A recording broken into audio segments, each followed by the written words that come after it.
The air inside the Texas camp smelled of boiled bread and smoke. Noon sunlight cut through the wire fence, tracing lines across the mess hall floor where rows of women sat in silence. They wore faded khaki uniforms, sleeves rolled high against the heat, faces hollow from years of rationed meals and quiet waiting. On the long wooden tables lay something unfamiliar, soft white buns, streaked with mustard and a glistening strip of meat. An American guard placed them down one by one, his hands trembling slightly. Across from him, a woman bowed her head, whispering a word he couldn't understand. For the first time in months, laughter flickered in her eyes. Steam rose from the hot dogs, carrying a scent that crossed oceans and memory. Some ate quickly, others hesitated, unsure if it was kindness or pity. Outside, the flag snapped in the dry wind, while somewhere beyond the barbed wire, the war still burned. By 1944, the tides of the Pacific War had turned with a slow, grinding certainty. What had begun as a rapid storm of Japanese victories in 1941 and 1942 was now collapsing island by island under the relentless advance of American and Allied forces. The same waves that had once carried imperial flags to Guam, Wake, and the Philippines now carried hospital ships and troop convoys painted with stars. Beneath the surface of that vast ocean, a quieter story was forming. The story of civilians, nurses, and clerks who had followed the empire outward, only to be swept back in defeat. Most of the women captured by American forces were not soldiers. They were nurses attached to field hospitals, clerks working in communications, or wives who had followed their husbands to outposts like Saipan and Guam. When the bombardments began, they hid in caves, in medical tents, and behind shattered walls, clutching small photographs from home.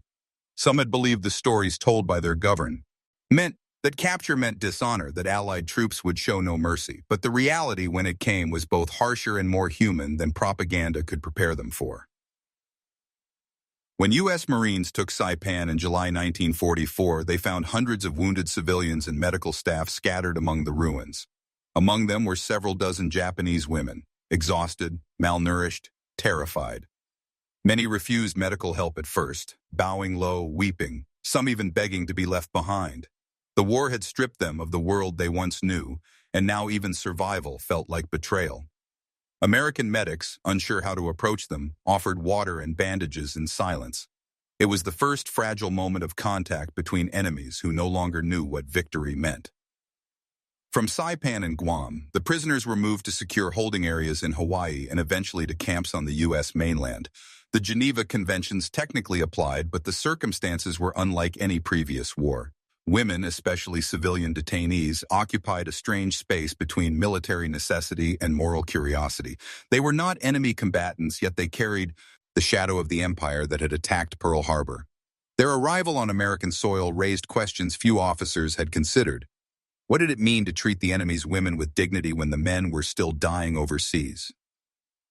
At Camp McCoy in Wisconsin and later at facilities in Texas, conditions were surprisingly humane compared to those in Japanese-controlled camps in the Philippines or Burma. The American government, conscious of international reputation, allowed Red Cross visits and issued rations close to those given to their own troops. But food remained symbolic. To eat was to accept defeat. The first weeks were filled with quiet resistance, women refusing meat, avoiding eye contact, speaking only in short, formal Japanese. Letters home were censored. Family names were often blacked out. For many of them, the first real warmth they felt did not come from kindness, but from routine. Morning roll call, work in the laundry, tending small vegetable patches inside the barbed wire. These small acts stitched time together. Some women began teaching each other English from scraps of newspapers. Others embroidered handkerchiefs or wrote poems on brown wrapping paper. They were surviving, but without a name, without a flag, and far from home. By autumn 1944, word of their existence spread quietly through American newspapers. Japanese women prisoners in Texas, one headline read, printed beside a grainy photograph of smiling faces behind wire. The image fascinated readers. It humanized an enemy that, until then, had been faceless. For military censors, it was useful propaganda, proof of America's moral superiority. For the women, it was exposure they never asked for. Their faces became symbols of mercy, but behind that image was silence, homesickness, and the slow erosion of identity. Inside the camp, meals became a quiet battleground between memory and survival. A food was strange. White bread instead of rice, milk instead of tea, sweet jam instead of pickled vegetables. Some learned to swallow it quietly. Others whispered prayers over each bite. In those moments, the war seemed to shrink to a table, a plate, and the unspoken thought that somewhere on the other side of the ocean their families were starving. The guards, many barely older than the prisoners, didn't know what to make of them. They were polite, reserved, and disciplined, so unlike the stories they had been told. Over time, curiosity replaced fear. Some guards shared photographs of their wives. Others tried to learn a few words in Japanese. It wasn't friendship, not yet, but something more fragile, an uneasy truce held together by hunger and humanity. The long months passed with the rhythm of confinement. Outside the wire, victory seemed certain. Inside, time stood still. And as Christmas approached, a small decision by a Red Cross officer would lead to an unexpected experiment, one that would change the emotional landscape of the camp, if only for a day. The days inside the camp followed a rhythm that felt mechanical, almost detached from the world still at war. The rising whistle signaled roll call at dawn. The women stood in neat rows on the gravel, faces blank, their shadows long and pale under the Texas sun. After inspection came chores, laundry for the guards, mending uniforms, sorting rations, cleaning the infirmary. The air smelled of soap and dust, and the clang of metal pails echoed across the yard. For the women, every movement was deliberate, every word measured. In a world stripped of freedom, dignity became their only defense. The camp's administration was guided by a mix of protocol and personal judgment. American officers tried to apply the Geneva Conventions, though few had experience with female prisoners. Most had fought in the Pacific, where battles left little room for compassion. Yet here they were, expected to supervise women who had once served the empire that attacked their homeland. Some handled it with detachment, others with cautious empathy. A few grew curious, even protective, but there was always a distance. An invisible wall built not of wire, but of guilt, pride, and fear of appearing weak. Letters from home arrived sporadically, censored and delayed by months. When they came, the women held them as sacred objects. The paper smelled faintly of sea air, of another life. Some letters contained only a few words, reassurance, a prayer, a child's drawing. Others carried news that broke hearts silently.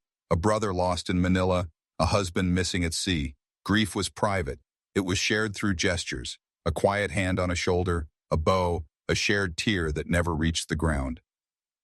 Language divided the camp as surely as the fences. Only a few women spoke English, and their hesitant words often carried unintended weight. When an American nurse tried to explain a medical procedure, the WWII aider softened the language, turning commands into requests. When the guards joked, the humor disappeared in translation. Yet despite the barrier, meaning found its way through tone, through small acts, a door held open, a cup refilled, a faint smile exchanged before it was quickly withdrawn. Food remained both necessity and symbol. At first, many refused to eat meat, convinced it was a trick. Rice was rationed rarely, and when it came, the women cooked it carefully, savoring every grain. To the Americans, their restraint seemed ungrateful. To the Japanese, it was a quiet form of resistance. Over time, the kitchen became a space of cautious negotiation. The camp's cook, a corporal from Kansas who had never left America before the war, began experimenting. He boiled rice with condensed milk, baked bread softer than usual, and tried adding vegetables that might taste familiar. The effort did not go unnoticed. One woman, a former dietitian from Yokohama, bowed deeply to him one morning. It was a moment of acknowledgement that transcended uniform and nationality. The Red Cross visits brought both comfort and anxiety. Inspectors recorded health conditions, ensured humane treatment, and occasionally brought supplies. They documented everything with cameras, notebooks, and questions. The same kind of calm precision used for logistics, not emotions. To the prisoners, it felt like being studied. Still, their presence offered a reminder that the outside world had not entirely forgotten them. Sometimes the inspectors delivered small gifts, soap, tea, or canned fruit. Once they brought a crate of chocolate. Few of the women knew what it was. They tasted it hesitantly, faces softening as the bitterness melted. One wrote in her diary later, "It was like tasting sunlight again." Discipline inside the camp was firm but not cruel. Fights were rare. Rules were enforced quietly. Punishment was often isolation or reduced privileges, not violence. The women policed themselves, guided by a shared sense of decorum inherited from home. They organized small ceremonies on Japanese holidays, folded paper cranes, and maintained order in the barracks. In these rituals lay a fragment of the world they had lost. One could almost sense the paradox that captivity had preserved their culture in a way the war itself had nearly destroyed. Outside, the war was entering its most violent phase. Reports of Okinawa reached the camp, whispered in fragments. Each new rumor dimmed the hope of return. Some stopped writing letters altogether, believing no one was left to read them. Others clung more fiercely to the routine, finding meaning in repetition. It was during this fragile period, when time had begun to feel endless, that the American command received a suggestion from a visiting Red Cross officer, a special meal to lift morale before the coming holiday. Something simple, American, and warm. At first, it sounded absurd. Why serve American food to enemy prisoners? But the officer argued that it wasn't about indulgence, it was about humanity. A small gesture, a shared taste, a reminder that even in war, the boundaries between enemies could briefly fade. Orders were sent to the camp kitchen. The menu was chosen: bread, mustard, sausage, onions, ingredients easy to find, easy to cook, impossible to forget. And so quietly, preparations began for a meal that would do what lectures, inspections, and routines never could: make these women remember the world before it all began. In the quiet order of the camp, hunger was not just a physical ache, it became a language. It dictated mood, memory, and even dignity. Each meal served behind the wire was more than sustenance. It was a reminder of the distance between the past and the present. Food carried meaning that neither side could translate. For the Japanese women, it connected to rituals of home. The morning rice steamed over charcoal, the miso broth shared in silence, the sense that eating was part of life's rhythm, not its reward. In the camp, that rhythm was gone. Meals came from a line, scooped by unfamiliar hands into metal trays, timed by whistles instead of family clocks. Among the women were nurses who had once fed soldiers on the front lines of the Pacific. They had boiled rice for the wounded, whispered prayers for the dying, and learned to cook with whatever was left after bombardments: dried roots, canned sardines, stolen sugar. For them, captivity's food was both abundance and humiliation. They had survived famine, yet here they sat before overflowing pots of American stew, unable to find comfort in its taste. Their hands hesitated, not from ingratitude, but from the weight of memory. Each bite felt like a surrender, to the enemy, to survival, to the possibility that they might live while others starved in silence across the ocean. To the Americans, this reaction was baffling. The guards had grown up in towns where food meant family gatherings and celebration. They had never imagined that kindness could be mistaken for pity. One corporal from Ohio, assigned to oversee the mess hall, later recalled in an interview that he had never seen people eat with such restraint. He said it wasn't anger or fear, it was grief served in small, quiet portions. Over time, he began to understand that every plate he handed over carried a history he couldn't read. There was another layer beneath this hunger, the emotional rhythm that bound captor and captive. As months passed, a fragile familiarity formed. The Americans learned how to pronounce simple Japanese words: arigato, ohayo, mitsu.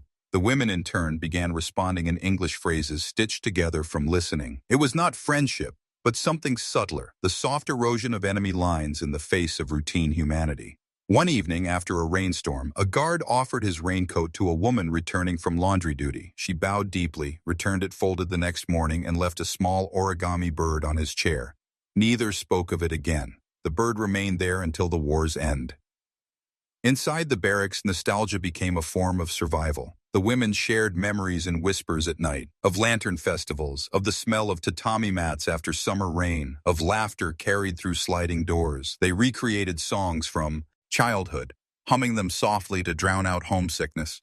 To the guards who passed by, the sound was haunting, unfamiliar melodies echoing through the stillness of an American night. For the women, those moments were more than escape. They were defiance without rebellion, a way to remain themselves while the world insisted they had lost everything. The Red Cross officers who visited occasionally noted these details in their reports. They wrote about the discipline, the order, the cleanliness of the camp. But between the lines, their observations carried something deeper: that the humanity of war did not end at surrender. One officer described watching a group of women tending a small garden of herbs beside the fence. They smiled when they found mint, he wrote. It was as if they had discovered home in the soil of their captors. Food again returned as a symbol, both barrier and bridge. The Americans served stew, beans, cornbread. The Japanese women longed for rice, pickles, and soy. Occasionally, a compromise emerged. The kitchen staff learned to fry rice using leftover vegetables, adding salt instead of soy sauce. The women smiled politely, tasting it with cautious gratitude. These gestures, small and imperfect, softened the edges of captivity. The camp commandant, a man named Major Harold Wilkins, believed discipline alone could not maintain order. He had fought in the Pacific early in the war and had seen the brutality that came from hatred. Here he wanted to prove something different, that mercy could be stronger than vengeance. He began authorizing cultural exchanges on quiet evenings, language lessons, songs, shared readings from Red Cross magazines. Though attendance was optional, curiosity drew them in. The women sat on one side of the hall, the guards on the other, listening to each other's voices. No one spoke about the war. In those hours, the world outside the fence seemed to pause. What none of them knew was that these small human connections were being noticed far beyond Texas. The War Department used reports from the camp as evidence in international correspondence, showing that America's treatment of prisoners reflected its democratic ideals. It was propaganda, yes, but it also protected the women from harsher conditions. They became, unknowingly, part of a moral performance between nations. Yet for all the structure and civility, the emotional tension remained. Nightmares were common. The women often dreamt of bombings, of waves crashing against burning shores, of trains heading nowhere. Some woke in tears. Others sat awake until dawn, staring through the small window slits at the foreign stars. To them, even the sky looked different here, vast, empty, and strangely kind. In the mess hall, the Americans soon learned to serve meals slowly, giving the women time to prepare themselves. A few guards started adding extra onions or sugar when they could. One even began collecting recipes from magazines, hoping to find something familiar. It was in this climate, a strange blend of formality and empathy, that the idea of the American meal took root. A Red Cross official, observing the camp's M.O., Notany proposed it as an experiment in morale, to serve the prisoners something quintessentially American, not as indulgence, but as a gesture. The order spread quietly, the ingredients prepared in secret. No one realized at the time how symbolic it would become, that a simple hot dog could carry the weight of an empire's collapse, the ache of exile, and the faintest taste of peace. For both sides, the camp became a slow education in what humanity meant after war. The Americans, raised on the simplicity of good versus evil, began to see the faces behind the headlines. The Japanese women, taught from childhood that surrender was worse than death, learned that mercy could come from unexpected hands. It was not reconciliation, not yet, but a quiet reordering of beliefs. Each side began to see the other through gestures, not flags. The American officers understood that morale was a weapon too. Reports from Europe spoke of chaos in POW camps, yet here, in the vast calm of Texas, discipline was maintained through routine and small acts of normalcy. To feed, to teach, to offer a song, these became strategic as well as moral choices. When the Red Cross proposed the idea of serving American food, it fit into a broader philosophy, to show the world that America could conquer without cruelty. Yet, inside the fence, the meaning was simpler. It was about giving people a taste of life again, even if it came wrapped in the flavor of defeat. The women spoke little of the war itself. Conversations avoided names, battles, or politics. Instead, they revolved around survival. How to mend torn fabric without thread, how to make soap last longer, how to stay warm during the desert nights. These exchanges became intimate lessons in endurance. A single onion could be shared among 10 women. A scrap of fabric could become a pillow cover. There was an art to making do, to creating softness inside hardship. Over time, that art evolved into quiet collaboration. When the American kitchen staff needed help with laundry or sewing, volunteers appeared. In return, leftover bread and fruit found their way into the barracks. No one called it kindness. It was simply a way of continuing life. One of the women, once a teacher in Yokohama, began writing short poems in the margins of her Red Cross papers. Her words, later translated, captured the fragile tone of that strange coexistence. In this land of dust and fences, the wind smells of wheat and sorrow. Yet when the sun sets, even the wire glows gold. The Americans never saw those poems, but their sentiment lingered in the air. That captivity could strip freedom, but not perception. Many of the women learned to see beauty in small, fleeting ways. in the angle of sunlight on tin roofs, in the laughter of guards playing cards outside, in the rare sound of a harmonica drifting across the yard at night. Cultural curiosity began to grow on both sides. Some of the guards, bored and homesick, tried Japanese words from phrase books. They mispronounced them, earning shy laughter from the women. Others showed photographs of their families, small children waving at a camera, wives standing in front of wooden houses. In those moments, nationality blurred. These were no longer symbols of nations at war. They were human beings separated by orders, not desires. One American guard reportedly remarked, "They remind me of my own sisters, just quieter." His words, though never recorded officially, spread through camp gossip like a whisper of perspective. The women, for their part, began observing their captors with equal fascination. They noticed how Americans valued individuality, how laughter came easily to them, how even the youngest soldiers spoke to officers with a kind of relaxed confidence unthinkable in Japan. They studied their habit, how they chewed gum, how they tilted their hats, how they sang in unison during flag ceremonies. To the women, this unguarded behavior was strange but also comforting. It revealed something Japan's war years had buried: spontaneity, warmth, the permission to feel ordinary. Religion also crossed unexpected boundaries. A small chapel stood near the camp entrance, built originally for American troops. Occasionally, the chaplain left its doors open. Some of the women entered quietly, curious. They sat in the wooden pews, not praying, just watching the light filter through dusty windows. The silence reminded them of home temples. They did not share the faith, but they recognized the calm. Later, one woman would describe it as a room where even enemies could breathe the same air without fear. That was the moral paradox of the camp: mercy inside the machinery of war. While the world beyond was burning, this fenced island of order became a laboratory of empathy. The American command saw propaganda value. The Red Cross saw humanitarian progress. But for the people living it, it was simpler. It was proof that survival could still hold dignity. The decision to serve an American meal grew out of these quiet revelations. Major Wilkins, known for his stoic demeanor, approved the plan but insisted it be modest. Something familiar, not extravagant.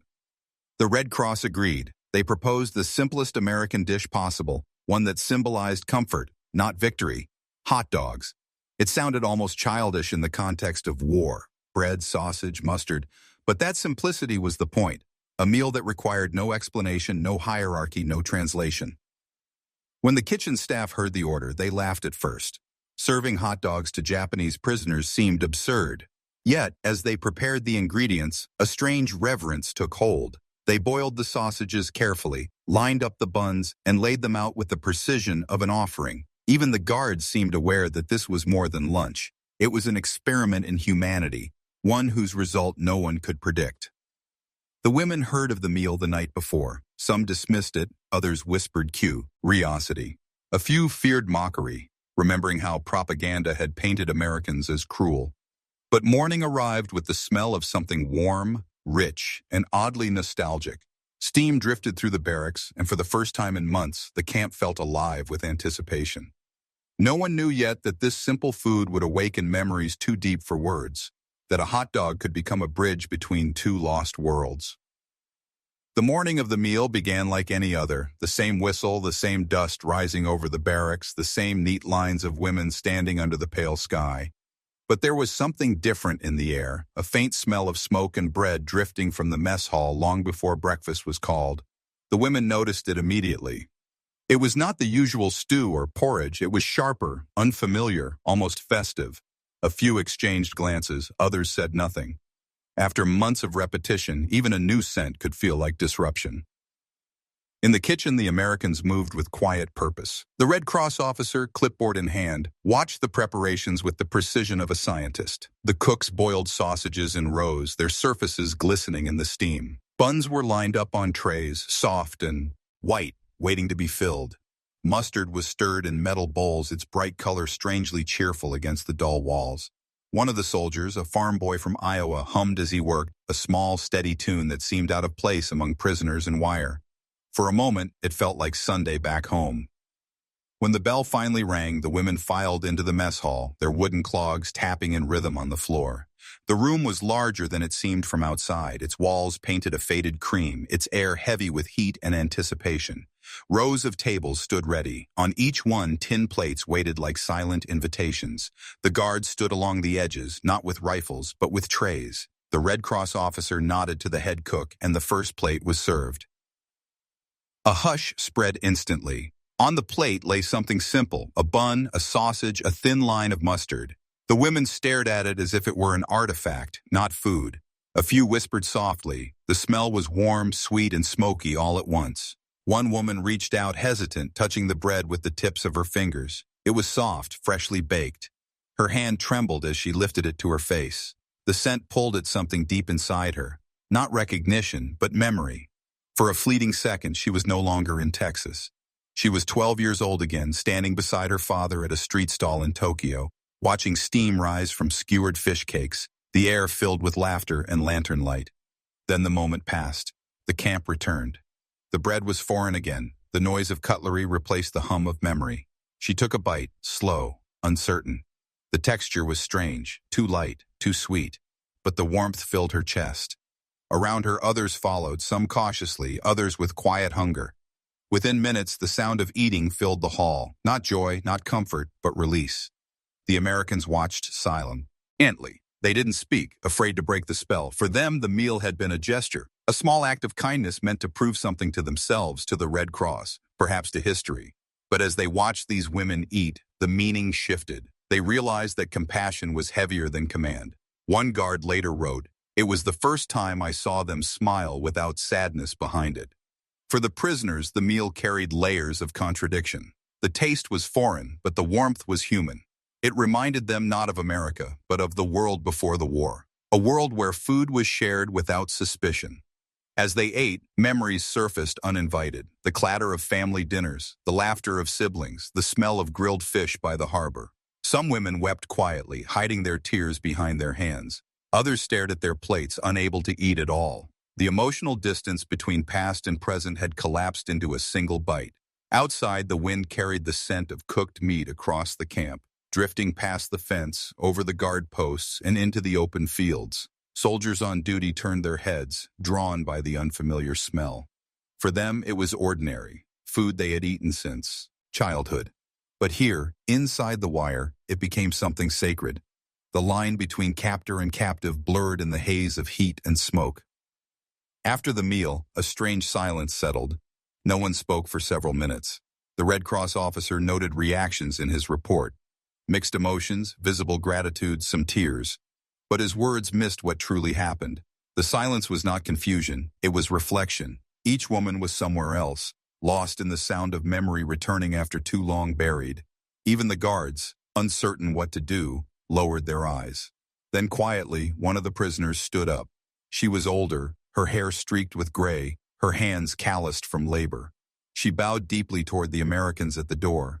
The others followed one by one. No words were exchanged, no translation needed. The gesture was enough. The guards, startled, stood stiffly, then nodded in return. For a brief moment, the war, the propaganda, the distance between them all seemed to dissolve in that single act of shared humanity. Later that afternoon, the camp returned to its normal rhythm. The women resumed their chores. The guards cleaned the hall, but something intangible had changed. The atmosphere felt lighter, quieter. In the kitchen, one of the cooks found a small folded paper bird left on the counter. Its wings creased, its beak pointed upward. No one knew who had made it, but everyone understood what it meant. That night, as the desert wind howled beyond the wire, some of the women spoke softly in the dark. They talked not of home or war, but of the taste of the bread, the warmth of the meal, the kindness in the eyes of men they had feared. For the first time, they allowed themselves to sleep without dreaming of escape. That night, the camp seemed changed. The same fences stood, the same lights flickered across the watchtowers, but the silence felt different, softer almost.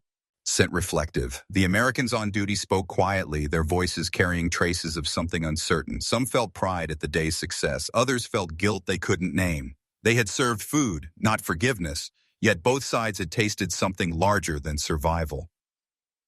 Inside the women's barracks, the air was still. The faint scent of mustard lingered, clinging to their hands and clothes. A few of them lay awake, staring at the wooden ceiling, lost in thoughts they couldn't share aloud. For many, the meal had not been just food. It was a door left ajar in the mind, leading back to a time when life had texture and color. One woman whispered to another that the bread reminded her of the rolls her mother used to make during spring festivals. Not the same flavor, but the same warmth. The younger woman smiled weakly, turned on her side, and began to cry.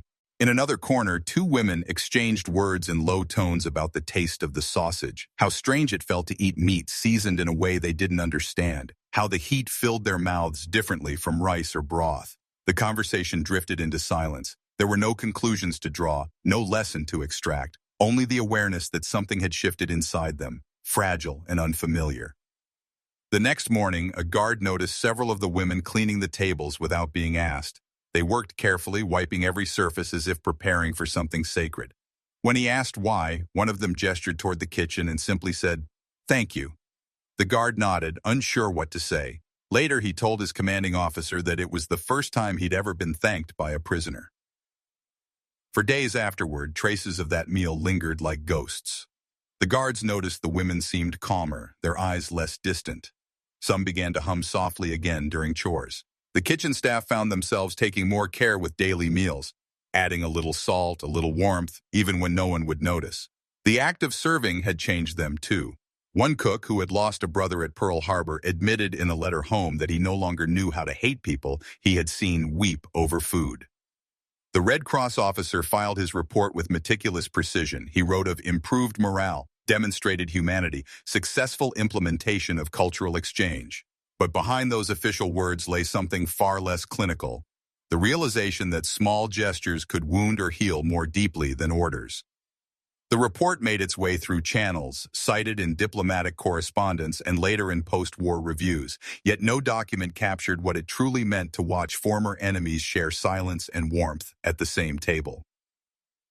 As weeks passed, the memory of that day grew into quiet myth among the prisoners. They spoke of it not as an event, but as a turning of the heart, the day of the warm bread. When new detainees arrived from other camps, they told them about it, almost as reassurance that kindness still existed somewhere in the wreckage of war. For the guards, it became a point of reflection, a reminder that victory without cruelty was possible, though rarely achieved. Winter came to Texas late that year. Nights turned cold, and frost gathered on the edges of the wire. The women sewed makeshift blankets from old uniforms, their fingers stiff from the chill. One morning, the guards delivered hot soup unannounced, an unrecorded echo of that earlier gesture. It wasn't official policy, just instinct. The prisoners accepted it without words. The same guard who had once been thanked for the hot dog delivery now nodded in quiet acknowledgement, the mutual understanding requiring no translation. As the war drew to a close, the news of Japan's surrender reached the camp in fragments. At first, the women refused to believe it. They had lived too long in uncertainty, too long believing defeat meant death. But as days passed and the American flag continued to fly without celebration, they began to understand. Some wept openly. Others sat motionless, their expressions unreadable. Freedom no longer meant return. It meant reckoning. They had survived the war, but not unchanged. A week later, the Red Cross arrived again, this time to prepare for repatriation. Papers were signed, belongings inventoried, medical records updated. The process felt clinical, almost cold. Yet the Americans moved with unusual care, as if aware that routine could not conceal the depth of what had been shared. In the kitchen, the staff quietly decided to repeat the hot dog meal one last time. No orders were given, no reports were written. It was simply done. When the women entered the mess hall that final morning, they saw the familiar trays waiting, the same bread, the same mustard, the same steam curling into the air. A few laughed softly, others bowed before sitting. This time there was no confusion, no hesitation. They ate slowly, savoring the warmth, the strange sweetness, the taste of something that had once bridged two worlds. When they finished, one woman folded her napkin carefully and whispered, "Oishikata." It was the simplest of words. It was delicious. But in that moment it carried the weight of farewell. After the meal, the guards escorted them to waiting trucks bound for the port. The women carried small bundles of belongings, a comb, a diary, a paper bird. As they climbed aboard, some turned back to wave. The Americans stood still, unsure how to respond. Finally, one raised his hand in return, a gesture that needed no explanation. The engines roared, the trucks rolled away, and the dust swallowed the moment whole. In later years, when the war had become history and the camps were long gone, a few of the women were interviewed for oral archives in Japan. When asked what they remembered most about captivity, none mentioned cruelty or fear. Instead, one woman smiled faintly and said, "There was a day in Texas when the Americans gave us bread and sausage. It smelled like peace." When the war finally ended in August 1945, the camps in America changed overnight. The guards who once followed strict routines now moved with a kind of uncertainty. Orders were no longer about security, but release. For months, everything that had defined life inside those fences, the drills, the roll calls, the curfews, dissolved into paperwork. The Japanese women, now officially no longer prisoners, were classified as detainees awaiting repatriation. It was a phrase that sounded sterile but carried the weight of homecoming, grief, and disbelief all at once. The Red Cross took over much of the process. They interviewed each woman carefully, documenting health, age, and emotional state. Many of the forms carried the same line in neat English script: subject in fair condition, morale moderate. Behind those words were stories that could not fit in a box: the faces of lost families, the hunger that had become habit, the strange tenderness of kindness from an enemy. The inspectors who had once treated them as statistics now looked at them differently. War had ended, but its residue lingered in every eye they met. In Japan, cities lay in ruins. Tokyo was a landscape of smoke and rubble. Trains ran irregularly. Families were scattered. When the women finally boarded ships for home, they looked out over the sea with expressions that mixed fear and gratitude. The same ocean that had separated them from captivity now carried them toward a homeland that no longer existed as they remembered it. For many, return did not mean reunion. Their homes were gone, their loved ones missing. They were survivors of a war that had erased the world they had fought to preserve. During the voyage, the Red Cross distributed small comforts: blankets, soap, condensed milk. In the quiet of the ship's mess hall, the women sometimes spoke about the camp in Texas, not of hardship, but of moments that had surprised them. The taste of warm bread, the sound of the Americans laughing softly outside at night, the paper bird left on the kitchen counter. They wondered if the men who had served them still thought of that day. None of them believed anyone back home would understand. Japan's pride was shattered but not gone. Stories of mercy from the enemy did not fit easily into the new national narrative of suffering and rebuilding. When they arrived at Yokohama, the dock was crowded with soldiers, nurses, and aid workers. Officials recorded each name, stamped each document, and handed out ration tickets. The women stepped onto Japanese soil quietly, carrying almost nothing but memories. Some found distant relatives. Others walked alone into cities they no longer recognized. The war had changed everything: food, culture, even silence. For months after, some of them still dreamed of Texas, of the scent of bread and mustard drifting through heat. The Red Cross archives would later list the Texas camp's record as commendable. The United States War Department cited it as evidence of humane treatment of prisoners, a counterweight to reports of brutality in the Pacific. But within the neat reports and faded photographs, one can still sense what could not be measured: the emotional truth of captivity that defied ideology. The same women who once feared being treated as less than human had discovered that even small gestures could restore a sense of worth. In that discovery lay a quiet victory, one neither side could claim. In 1947, a former Red Cross officer revisited his wartime notes. He underlined a single sentence written 2 years earlier: "Small acts of kindness may outlast the wars that create them." He later admitted that the event in Texas, the day the prisoners were served American hot dogs, remained one of the most vivid memories of his service. He had seen liberation in Europe, starvation in Asia, but it was that single meal that taught him the shape of empathy. He wrote, "The war made us enemies. The meal reminded us we were human first." She described the day she tasted bread that wasn't rationed or stolen. "It was warm," she said softly, "and for a moment I forgot who I was supposed to hate." Her words captured what historians often missed: that peace doesn't begin with treaties, but with moments when hatred runs out of breath. The Texas campsite itself vanished over time. The barracks were dismantled, the fences torn down, the land returned to pasture. Only the wind remained, carrying across fields that once held lives between nations. Local townspeople later built a small plaque marking the ground where the camp had stood. It read simply, "Here during World War II, Japanese prisoners of war were held. May history remember compassion as well as conflict." That plaque, modest and easy to overlook, carried the same quiet truth that the meal once had, that the line between enemy and human can blur with something as ordinary as food. The story of the Japanese women and their first American hot dogs never entered textbooks, but it survived in whispers, letters, and the memories of those who once sat together on opposite sides of war. For those who remembered, it was not the bread or the mustard they recalled most clearly. It was the warmth of the room, the stillness between bites, and the fragile understanding that passed, wordless, from one soul to another. And in that memory, as faint as steam rising from a plate, the war ended, not through victory, but through recognition. History often remembers wars by their victories, their generals, and their destruction. But between the lines of every record lie moments so small they almost vanish. Moments where people, stripped of every symbol and certainty, remembered what it meant to be human. The day Japanese women prisoners ate their first American hot dogs in a Texas camp was one of those moments. It did not change the course of the war. It did not appear in strategy reports or memorials. Yet, for those who lived it, it marked the fragile rebirth of empathy. In that brief intersection of hunger and kindness, the boundaries of ideology dissolved. The women who had been taught to fear capture discovered mercy.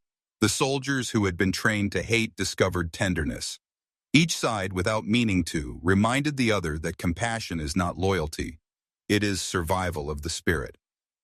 In a world scorched by propaganda and vengeance, that small exchange of bread and warmth became proof that even enemies could meet, for a moment, on the same ground of humanity.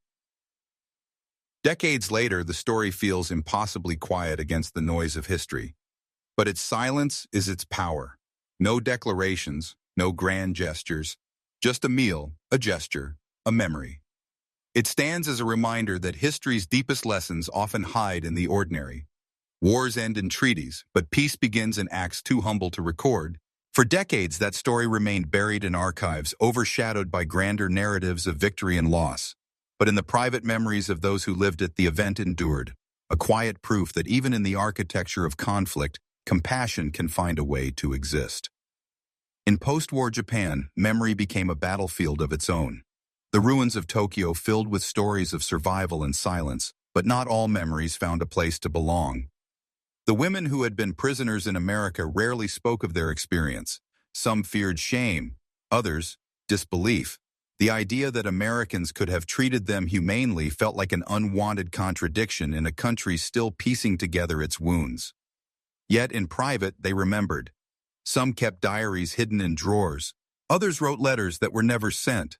And when they smelled bread baking in rebuilt neighborhoods years later, they remembered that strange, kind day in Texas. The official histories of the war never mentioned them. Government reports focused on generals, battles, treaties, but beneath those grand narratives lived smaller truths, the kind that could not be photographed or awarded. The hot dog meal was one of them. It existed only in recollection, in the fading ink of Red Cross files and the quiet testimonies given to researchers decades later. One Japanese historian, interviewing surviving nurses in the 1980s, called it a story of gentleness hidden inside a brutal century. His notes describe how the women, now old, spoke of the Americans with a kind of wistful respect. They had power, one woman said, but they did not use it to crush us. That was the first time I saw strength without cruelty. Across the Pacific, in archives of the U.S. Army Medical Department, the Texas camp remained a footnote, mentioned in logistics reports, praised for its efficiency, forgotten by most. Yet in small local museums, Neum, or the former site, the memory lingered. Old photographs showed neat rows of barracks, smiling faces, the Red Cross trucks. No one could say for sure which day the photograph was taken, but the curators marked it simply, 1945, end of captivity. Visitors walked past it without knowing that behind those calm expressions was a story that had nothing to do with weapons or victories, and everything to do with the quiet persistence of empathy. For the women who lived long enough to see Japan rise again, to see skyscrapers replace ruins, to watch their children grow into peace, the Texas memory softened with time. What had once been shame became reflection. Some began to share the story with younger generations, not as a tale of defeat, but of humanity. A few mentioned it in interviews with historians and filmmakers, though often hesitantly, as if afraid the simplicity of it, a shared meal between enemies, would sound too small against the scale of the war. Yet that smallness was its strength. In the enormity of global destruction, it was the fragile reminder that not everything had been lost. By the 1990s, as oral history projects grew worldwide, a few of those testimonies resurfaced. A Japanese documentary briefly mentioned the event under the title, The Taste of Forgiveness. It featured a surviving nurse, her hair silver, her hands trembling as, perhaps that is how healing begins, not with triumph, but with understanding, not with surrender, but with a shared taste of what it means to live. For the Japanese women, that hot dog was more than food. It was the sound of laughter remembered, the warmth of a home lost, the discovery that even in defeat, dignity could endure. For the Americans, it was a quiet revelation. That victory without compassion is only half a victory. Time has buried the camp and the people who once stood inside it. But somewhere in the long memory of history, the steam of that meal still rises, a thin, invisible thread connecting enemies who, for one fleeting moment, stopped being enemies at all.